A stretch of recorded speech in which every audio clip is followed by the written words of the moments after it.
Hey guys, Arius Comics here. So in this video I'm gonna explain spoiler free the news that we got from Netflix regarding the Witcher series.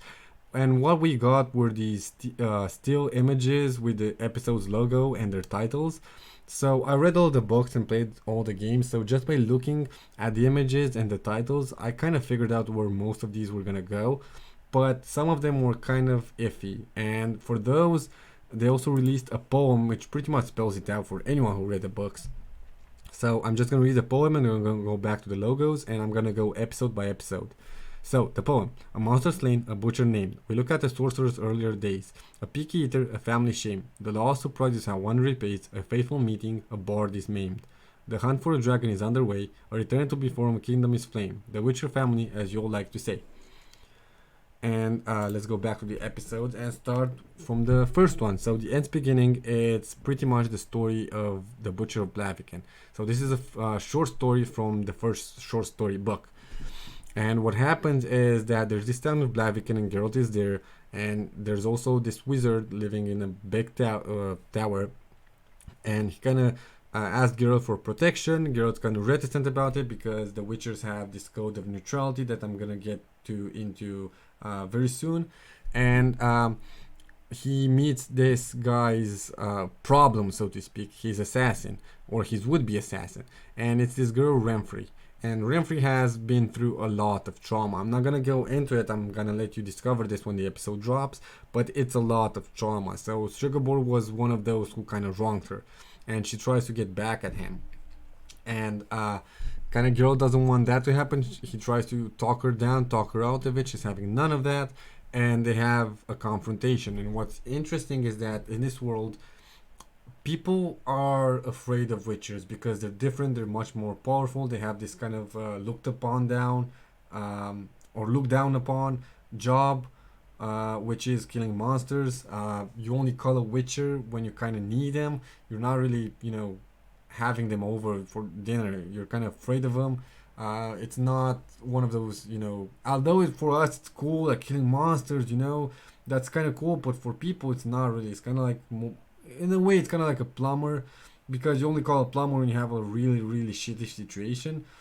So this pretty much is how witchers are seen. Only people are even afraid of them. So what I'm trying to say with all of this is that pretty much no one has seen a witcher fight. Usually, if you're a city dweller, you probably kind of go all your life without seeing a witcher. If you're a peasant, you're probably gonna see one a few times in your life, if that. But the idea is nobody has seen them ply their trades, and they're very good at what they do because they're biologically engineered in a way to do this kind of stuff, and they have a very, very powerful training regimen, and they're very good with swords, and nobody has any idea how good they actually are. And when this confrontation happened, it's this girl Renfrey and some of her friends, mercenary friends, sort of, and they have a fight, but like Geralt destroys them very, very fast and very, very brutally, and that kind of leaves a mark with the people, and they kind of are even more afraid of him. And the stories go around the world, so to speak, and he's nicknamed the Butcher of Blaviken, and that's pretty much the story, and how Geralt got one of his nicknames, because he has more of them, and I'm not gonna tell you about them because you're gonna discover them. This next story, 4 marks. This one I was not really sure. I knew it focused on Yennefer because you have the star here, which is like her symbol. You can see it down here with this logo, last episode's logo, which is also the series logo. And you have these snakes here. So my guess is that it's gonna focus on Yennefer's time at Aretuza, which is this one of the magical schools in the world. And not much. I cannot tell you much more. It's probably gonna be her meeting some of the other wizards and sorceresses we're gonna see in this show.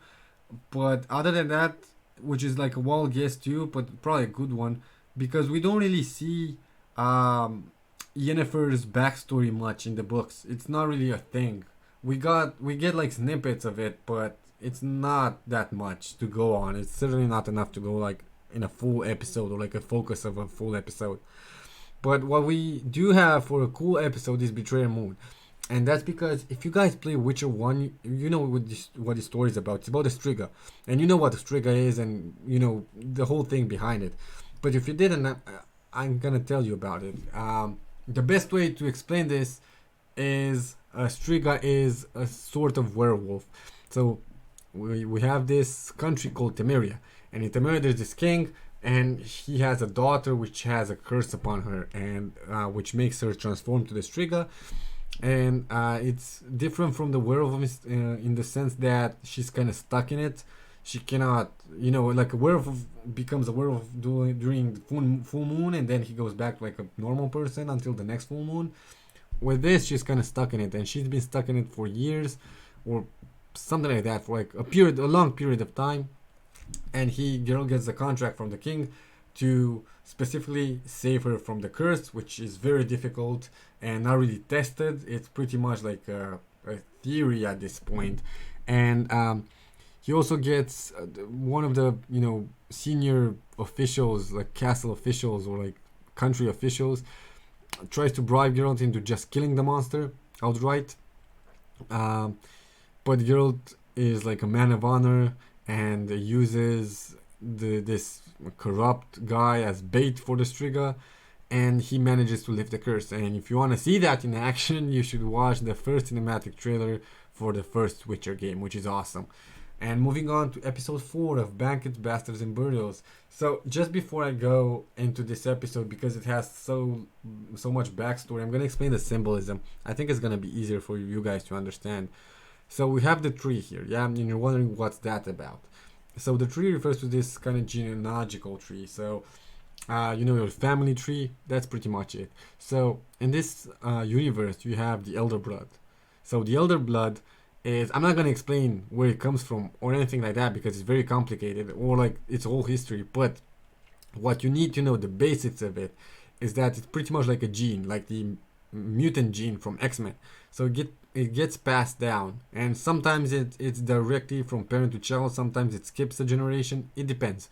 But what happens when someone gets this gene, this Elder Blood, how they call it in the books, is they have immense magical powers. So one of the main characters of the story is Ciri, and she has it.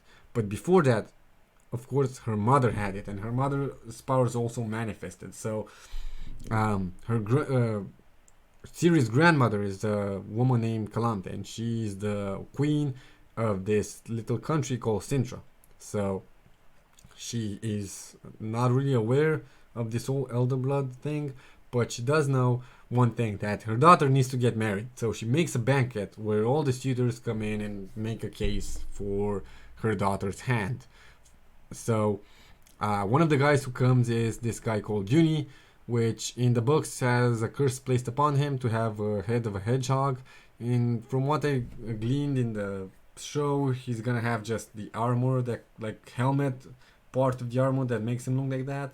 And Geralt is there as kind of a guest, but more like a bodyguard. So what happens is Pavetta's powers manifest, and when that happens, shit goes out, and Geralt saves the day as always, and he asks for his payment to be the Law of Surprise. So the Law of Surprise is pretty much how some Witchers get, you know, adopted by other Witchers, and it's when someone's feeling cocky, or someone doesn't want to pay up, or someone doesn't have the means to pay a Witcher for his work. So it goes like this: you have to pay the Witcher that which you did not expect when you get home. And in this case, we find out Pavetta is pregnant, and the Witcher Geralt demands that, you know, his payment, which would be the son or daughter of Pavetta. The queen is not having it. You know, it's not even an option. Geralt doesn't really press it that much. They have an interesting dialogue about fate and destiny and stuff like that, but Geralt doesn't believe in that. From what I understand, from how I felt this scene, is Geralt doesn't really want this extra burden, but he kind of pushes for it, kind of what to see what happens, in a way to get like a feeling of, you know, Calante, kind of like to see if would be possible, stuff like that. Just testing the waters is what I got from it. And uh, actually proves that he's linked by destiny to this child. So this broken sword kind of means that, so the sword would mean the neutrality of the Witcher. It's kind of a symbol for that. And the tree would be the elder blood squashes the Witcher's neutrality in a nutshell. Another story regarding destiny, which presumably happens after this story, is bottled appetites. So bottled appetites is how Geralt met Yennefer. They're in this town. Geralt and Yennefer, they kind of meet for a bit, chit chat, for a small amount, kind of like small talk. And then Geralt has this friend called Dandelion, and both of them are fishing, I believe, and they find this lamp. And they release this genie accidentally. And the genie causes havoc, and they're after it. And also Yennefer is after it, and Yennefer is after it because capturing a genie would give her immense magical powers. So that's what she's after, the power. And Geralt and Dandelion just want to get the situation done with because genies are very, very annoying. They're kind of tricky with how they answer your wishes. Also, they cause havoc if you don't wish, all of your wishes, because it's kind of tied to you. So it kind of wreaks havoc all around to force you to make the wishes, and that's what's end up happening. And Geralt realizes that he's the one who's controlling the genie, who's wishing powers would actually, whose wishes would actually become true. At the beginning, he thinks it's Dandelion, but that's not the case.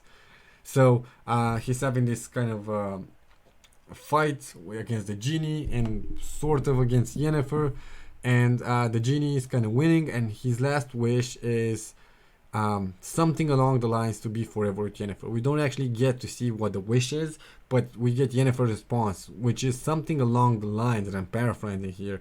Have you realized what you've done? You've forever linked our destinies together. And if you play the third game, there's like a quest, one of Yennefer's quests, which deals with this, and they kind of go back to the genie or like some other genie, and just to kind of test if their relationship was just based on the fact that they had this inexplicable link, this magical link one to another, or was it something real? Speaking of something real or not, we have rare species, which, as you can see from the logo, deals with dragon.